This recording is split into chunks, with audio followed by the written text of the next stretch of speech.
Hello everyone, नमस्कार। मेरा नाम अभिजीत यादव है और आज के वीडियो में हम स्पेक्ट्रम की a brief history of modern India को सिविल सर्विस एग्जाम के लिए कैसे पढ़ना चाहिए इसके बारे में बात करेंगे। तो इस वीडियो में आपको ये तो दिखाऊंगा ये कि भाई कौन से चैप्टर ज़्यादा इंपॉर्टेंट है, कौन से चैप्टर कम इंपॉर्टेंट है एंड किस तरीके से आप इस किताब को इस्तेमाल कर सकते हैं। मैं अपनी किताब के भी कुछ स्नैपशॉट्स आपको दिखाऊंगा एंड सिंस ये वीडियो पॉपुलर डिमांड से बनाया जा रहा है, तो अगर आप चाहते हैं मैं किसी और इस ऐसी किताब पे वीडियो बनाऊं तो प्लीज़ आप नीचे कमेंट्स में या ट्विटर या इंस्टाग्राम कहीं पे भी जाके मुझे इस चीज़ के बारे में बता सकते हैं एंड मेरी कोशिश रहेगी कि मैं उन रिक्वेस्ट को फुलफ़िल करूँ। Right, so before we begin, ये मेरे बारे में कुछ बेसिक इन्फॉर्मेशन है। जो लोग मुझसे पहली बार मिल रहे हैं वो यहाँ ऐसे देख सकते हैं। So now about the book. तो मेरे पास जो किताब है वो है 25th एडिशन। तो ऐसा अगर हो कि भाई आपके पास कोई और एडिशन है, उसमें कोई चैप्टर्स इंक्लूड एक्सक्लूड हो गए हैं, तो जाहिर सी बात है इसके बाद वाले एडिशन्स का मुझे नहीं पता होगा। बट इस एडिशन में आपके पास 800 पेजेस हैं, जैसा कि आपने देखा ही है कि बहुत ही एक डेंस किताब है एंड इतनी इन्फॉर्मेशन है कि भाई एक पॉइंट के बाद ये लगता है कि भाई क्या इंपॉर्टेंट है क्या नहीं है, कैसे पता चले, कोई आइडिया नहीं लगता। राइट, तो इन सब चीज़ों के बारे में हम बात करेंगे। तो सबसे पहले तो हम बात करते हैं कि हिस्ट्री को आपको कैसे अप्रोच करना चाहिए। सबसे पहली चीज़ होती है आपकी कि भाई आप उसे सेक्शंस में तोड़ो। कि जैसे 3 सेक्शंस तो आपके यही हो गए सिलेबस में, मॉडर्न, एंशंट एंड मेडिवल। ये 3 मेजर चंक्स ऑफ हिस्ट्री आपके ऑलरेडी डिवाइडेड होते हैं। अब मॉडर्न को आप अगेन सेक्शंस में तोड़ो कि भाई there is a section on colonisation, there is reform movements, revolt of 1857, Congress का बर्थ, नेशनल मूवमेंट्स, जिसमें पहले आएगी स्वदेशी, फिर आएंगी गांधीयन मूवमेंट्स एंड इसके बाद फिर यहाँ एनसीएम है नॉन कोऑपरेशन मूवमेंट, सीडीएम है सिविल डिसोबीडियंस मूवमेंट एंड क्यूआईएम है क्विट इंडिया मूवमेंट। राइट, इसके बाद ऑब्वियसली पोस्ट इंडिपेंडेंस आता है, बट वो एक पूरा अपना सेक्शन बन जाता है। मॉडर्न हिस्ट्री जिस चीज़ को माना जाता है वो आपका ये part plus post independence. Post independence को मैंने कभी इतनी इंपॉर्टेंस नहीं दी क्योंकि इससे सवाल कम बनते हैं। आप प्रीवियस ईयर क्वेश्चंस में भी जाओ तो मतलब मोस्टली यहाँ तक आपके क्वेश्चंस बन रहे होते हैं, but that does not mean कि आप इसे इग्नोर कर सकते हो। पोस्ट इंडिपेंडेंस हिस्ट्री भी आपको पता होनी चाहिए। राइट, तो सबसे पहले तो ये करो कि भाई हिस्ट्री को अपने दिमाग में सेक्शंस में तोड़ लो। एक बार जब आपने हिस्ट्री को सेक्शंस में तोड़ लिया तो उसके बाद टाइमलाइन बनाना चालू करो कि भाई कोई एक सेक्शन आपने उठाया, लेट्स से आपने उठाया रिवोल्ट ऑफ 1857। ठीक है, रिवोल्ट ऑफ 1857 में आपने सबसे पहले बताओ कि भैया क्या हुआ था, कि भैया क्यों चीज़ें हो रही थी, कि भाई एनफील्ड राइफल की कार्ट्रिजेज आई थी। राइट, अगर किसी ने मंगल पांडे वाली मूवी देखी है तो उसमें भी इस बारे में बात होती है कि एनफील्ड राइफल आई थी जिसकी कार्ट्रिजेस पे ग्रीस लगा होता था, तो उससे दी सिपॉयज फेल्ट कि भाई उनका धर्म भ्रष्ट हो रहा है, तो जिसकी वजह से this was the catalyst. But catalyst से पहले कॉजेज क्या थे कि भैया बट्टा अलाउंस होती थी, बट्टा अलाउंस हटा दी गई थी, या भाई मतलब कंपनी के सर्विस रूल्स चेंज कर दिए गए थे सिपॉयज के लिए एंड अवध का एनेक्सेशन हुआ था। तो ये सब टाइप की आपको टाइमलाइन बनानी है। आपको डेट्स याद रखने की कोई ज़रूरत नहीं है, बट टाइमलाइन ज़रूरी है कि भैया कौन सी चीज़ पहले हुई उसके बाद क्या हुआ। कि जैसे अवध का annexation, then Enfield and then आपका मीरठ कैंट में म्यूटनी। तो अब इसके बाद फिर आपका और टाइमलाइन चलता रहेगा कि भाई मीरठ के suppose go to Delhi, Bahadur Shah Zafar को उन्होंने रिवोल्ट का हेड डिक्लेयर कर दिया, उसके बाद और कुछ कुछ होता रहा।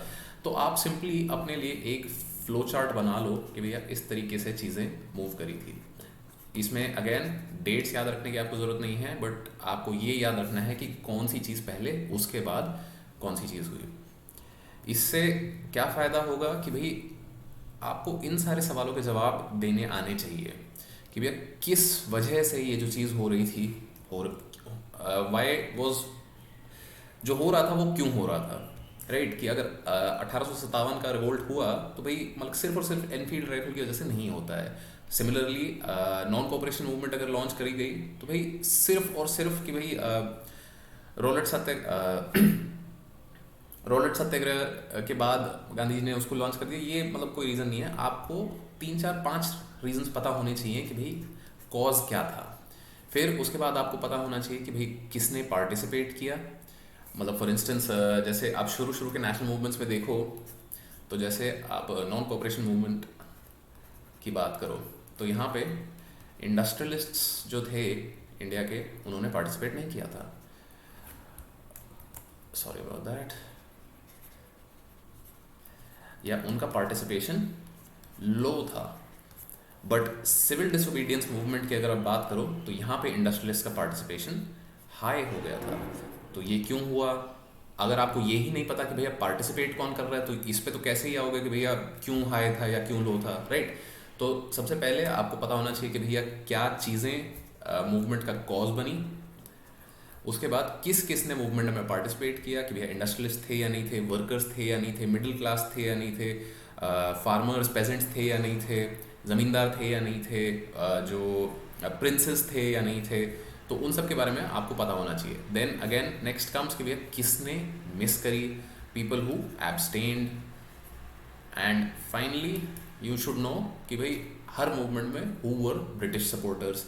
जैसे जनरली अगर आप देखो तो civil disobedience movement and quit India movement पे आप आओ, तो both the Muslim League and the Hindu Mahasabha were generally opposed to these movements. क्यों? क्योंकि वो मानते थे कि भैया जो कांग्रेस है, मतलब मुस्लिम लीग बोलती थी कि भाई कांग्रेस हिंदू है, हिंदू महासभा बोलती थी भाई कांग्रेस इज फेवरिंग मुस्लिम्स, तो कांग्रेस एकदम वो बीच में फंस जाती थी। एंड ये दोनों ग्रुप्स जो नेशनलिस्ट मूवमेंट है उनको भी मतलब कुछ लेवल तक अपोज करते थे। मतलब कंप्लीट अपोजिशन नहीं होता था, but there were factions, right? तो ये सब चीज़ें आपको पता होनी चाहिए। And finally you should know कि ये सब क्यों हो रहा था, राइट? तो ये एक बेसिक तरीका है हिस्ट्री पढ़ने का, किस तरीके से आप चीज़ों को एनालाइज कर सकते हो। तो ये एनालिसिस जो है आपका बोथ प्रीलिम्स प्लस मेंस के लिए हेल्पफुल रहेगा। So now let's come to the next section कि समरी पेजेस। आपने देखा होगा स्पेक्ट्रम में हर चैप्टर के बाद कुछ पेजेस की समरी दी जाती है। तो वो जो कुछ पेजेस हैं, मैं बोलूँगा आई वुड रेकमेंड कि you start with the summary pages. Start with the summary pages से क्या होगा कि भाई आपके दिमाग में एक फ्रेमवर्क बन जाएगा जिसको आप चैप्टर पढ़ते हुए फिल कर सकते हो। अब जब चैप्टर पहली बार जैसे पढ़ रहे हो आप, तो आपको कोई आइडिया नहीं होता कि भाई क्या होने वाला है, कैसे होने वाला है। मतलब कुछ लोग जो हिस्ट्री के फैंस हैं, मे भी शायद उन्हें पता हो, बट जनरल हमें नहीं पता होता कि भैया किस तरीके से चीज़ें चेंज होने वाली हैं, या भाई देसाई-लियाकत पैक्ट जो था वो क्यों फेल हो गया, क्या हो गया, मतलब बहुत सारी चीज़ें चल रही होती हैं। तो मैं बोलूँगा कि समरी पेजेस को पहले पढ़ लो। वो 2 3 पेजेस का है, टाइम ज़्यादा नहीं लगेगा, बट उससे आपके दिमाग में एक फ्रेमवर्क बन जाएगा। फ्रेमवर्क ज़रूरी नहीं है कि सब कुछ समझ आए, सब कुछ समझ शायद ना आए इधर, ठीक? Sorry about that. तो सब कुछ समझ नहीं आता तो उससे कोई दिक्कत नहीं है, क्योंकि उसके बाद जब आप चैप्टर पढ़ोगे तो ऑटोमेटिकली वो जो गैप्स हैं आपके अंडरस्टैंडिंग में वो फिल होते जाएंगे। इससे क्या होगा कि you will be engaging with the material, कि आपने पहले चैप्टर की समरी देखी, आपको पता चल गया कि हाँ क्या क्या चीज़ें होने वाली हैं, कैसे होने वाली हैं। उसके बाद फिर आपने उन चीज़ों को ध्यान से पढ़ा। So that is always useful for improving recall. अगर आपने हाउ टू रिवाइज वाली वीडियो देखी है तो उसमें इन सब चीज़ों के बारे में मैं काफ़ी बात करता हूँ कि कैसे आप अपनी मेमोरी एंड रिकॉल बढ़ा सकते हो। सो अब आते हैं मेरी किताब पे। तो जैसे कि जो लोग मुझसे पहले मिल चुके हैं या जिन्होंने मेरे पुरानी वीडियोस देखी है, तो मुझे पन्ने फाड़ना बहुत पसंद है। तो यहाँ पे भी जैसे देखो, ये जो सारे समरी पेजेस हैं मैंने किताब से फाड़ के अलग रख लिए हैं, एंड इस पे फिर अब मैं छोटे छोटे अपने नोट्स बनाता रहता हूँ। कि जैसे ये जिस भी चैप्टर का है उसमें यहाँ पे मैंने Bombay trades dispute act of 1938, क्योंकि ये chapter is relating to Congress ministries. Congress ministries 1937 के इलेक्शन के बाद बनी थी for 2 years, right? 1939 world war 2 में जब इंडिया ने the British government assumed Indian participation, then Congress ministries resigned. तो उसके रिलेशन में जब वो मिनिस्ट्री थी तो ट्रेड डिस्प्यूट एक्ट पास हुआ था। तो इसके क्या इम्प्लीकेशंस थे, क्या कांग्रेस प्रो इंडस्ट्रियलिस्ट थी, या इन्होंने कैसे किया था, क्या किया था, तो ये सारी चीज़ें आपको देखनी चाहिए। तो ये एक जनरल ओवरव्यू है, ऐसे मेरे पेजेस दिखाई देते थे। एंड ये मैंने क्यों किया हुआ है कि मैं अब दोबारा पूरी किताब पढ़नी नहीं है मुझे, क्योंकि ये समरी मैंने पहले पढ़ी, उसके बाद मैंने चैप्टर रीड किया, उसके बाद मैंने इस समरी में थोड़े अपने और नोट्स बना लिए, और मैंने थोड़े साइड में नोट्स बना लिए, and now I don't have to read 800 pages again. तो मेरा काम कम हो गया, that is the entire point, right. So अब हम आ जाते हैं कि भाई कौन से चैप्टर्स आपके इम्पोर्टेंट हैं, एंड कौन से चैप्टर्स को आपको सिर्फ पढ़ना है। तो सबसे पहला तो है ये यूनिट 1।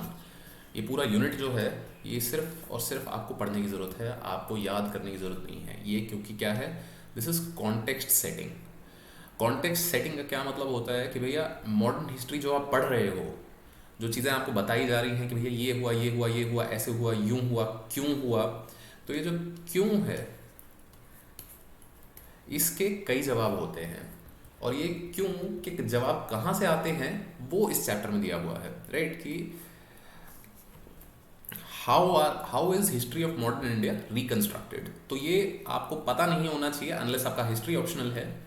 अगर आपका हिस्ट्री ऑप्शनल है तो ये चीज़ें आपके लिए इंपॉर्टेंट हो जाएगी, बट अगर आपका हिस्ट्री ऑप्शनल नहीं है तो जीएस के लिए आपको इन सब चीज़ों के बारे में मतलब बस देखा होना चाहिए, सुना होना चाहिए, याद ना भी हो तो कोई दिक्कत नहीं है। अगेन ये चैप्टर 2 भी मतलब आपको पता होना चाहिए, आपको याद करने की इसको कोई ज़रूरत नहीं है।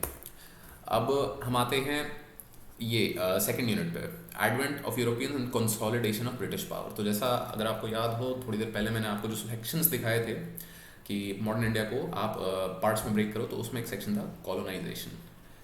तो ये चैप्टर ये सेक्शन थोड़ा इंपॉर्टेंट हो जाता है, बट इस सेक्शन में जो शुरू वाला पार्ट है advent of Europeans in India, कि भैया 1600 से कौन कब कहाँ आ रहा था, ये इतना इम्पोर्टेंट नहीं है। तो इसको आप सिर्फ पढ़ लो, कोई दिक्कत नहीं है, कॉन्टेक्स्ट सेटिंग के लिए है ये भी। बट इसी यूनिट में there is chapter 5। Chapter 5 is important, कि चैप्टर 5 में कुछ इम्पोर्टेंट सवाल डील करते हैं ये कि भाई why were the British successful, right. तो ये हो गया एनालिटिकल सवाल। तो जब भी एनालिटिकल सवाल आते हैं उन चीज़ों पे आपको ध्यान देना है। चैप्टर 5 में बात करते हैं कि ब्रिटिश सक्सेस क्यों हुई, राइट। तो ये सारे टाइप की चीज़ें आपको देखनी है। उसके बाद जो ये यूनिट 2 थी, यूनिट 3, 4, 5, 6 जितनी भी है सारी, they all deal directly with either the social reform movements, या फिर जो स्वदेशी मूवमेंट्स, जो नेशनलिस्ट मूवमेंट्स थी, या गांधीयन फेज। तो वो सारे चैप्टर्स जाहिर सी बात है मतलब बहुत इंपॉर्टेंट हो जाते हैं, क्योंकि वो कोर मॉडर्न हिस्ट्री है सॉरी अबाउट दैट, है ना। So after that we come to unit 9। सो आपका यूनिट 3 to 8 जो हैं, these are all important, but unit 9 is most important. Unit 9 most important क्यों है, क्योंकि यहाँ पे आपको कॉलोनियल रूल के गवर्नेंस एस्पेक्ट्स के बारे में बताया गया है कि भैया what were the changes introduced in the social context, in the administrative context, कि भाई क्या उसका फ़ायदे थे, क्या उसके नुकसान थे, कॉजेज़ क्या थे, कॉन्सिक्वेंसेस क्या थे। इन सारी चीज़ों के बारे में आपको यूनिट 9 में पता चलेगा। And again because this is analytical, तो एनालिटिकल जितनी भी चीज़ें होती हैं वो आपके लिए इंपॉर्टेंट रहती हैं। तो यूनिट 9 बिकम्स मोस्ट इंपॉर्टेंट, क्योंकि ये पूरा यूनिट ही एनालिटिकल है, ठीक। So and finally at the end there are appendices. Modern एक पूरा यूनिट है आपका यूनिट 9 के बाद, आई थिंक 10 या 11 या जो भी है, which deal with post independence. इसमें अगेन आप पढ़ लोगे तो अच्छी बात है, पता होना चाहिए कि क्या हो रहा था, कैसे हो रहा था बहुत ज़्यादा, बट इस पे प्रीवियस ईयर क्वेश्चंस नहीं आए हैं। So for that reason I have generally इस सेक्शन को थोड़ा लो प्रायोरिटी पे रखता हूँ मैं, low priority, because previous year questions यहाँ से दिस इज पोस्ट इंडिपेंडेंस से कम आए हैं। बट जो स्पेक्ट्रम के एंड पे ये अपेंडिसेस दिए हुए हैं आपको, दीज आर वेरी इंपॉर्टेंट। ये कुछ छोटे छोटे अपेंडिसेस हैं, एंड ये जो शुरू में मैंने आपको बोला था कि भाई सेक्शन में ब्रेक डाउन करो और सेक्शंस की टाइमलाइंस बनाओ, सो this is the kind of material you will come up when you make your own timelines. ये मैं रेकमेंड करूँगा सबको कि भाई हर सेक्शन को ब्रेक डाउन करके अपने हाथ से पेज पे एक टाइमलाइन बनाओ। बिकॉज जब लिखा हुआ पढ़ते हो सिर्फ और अपने आप से उस चीज़ को नहीं करते हो आप, तो it becomes very difficult to remember. तो it is very important that you make timelines for each section. Sections क्या थे आप वीडियो में पीछे जाके देख सकते हैं, हम अभी भी एक बार देख सकते हैं। सेक्शंस हमारे थे colonisation, reform movements, revolt of 1857, birth of Congress, Swadeshi, NCM, CDM, क्यूआईएम, और कुछ सेक्शंस जो आपको लगता है इंपॉर्टेंट हैं जो मैंने मिस कर दिए हैं यहाँ पे, आप उन्हें भी ऐड कर सकते हैं। Obviously this list is just indicative and not exhaustive. ठीक, so this is it for today's video. I hope आप लोगों को पसंद आया। If so please like, share, subscribe and thank you for watching.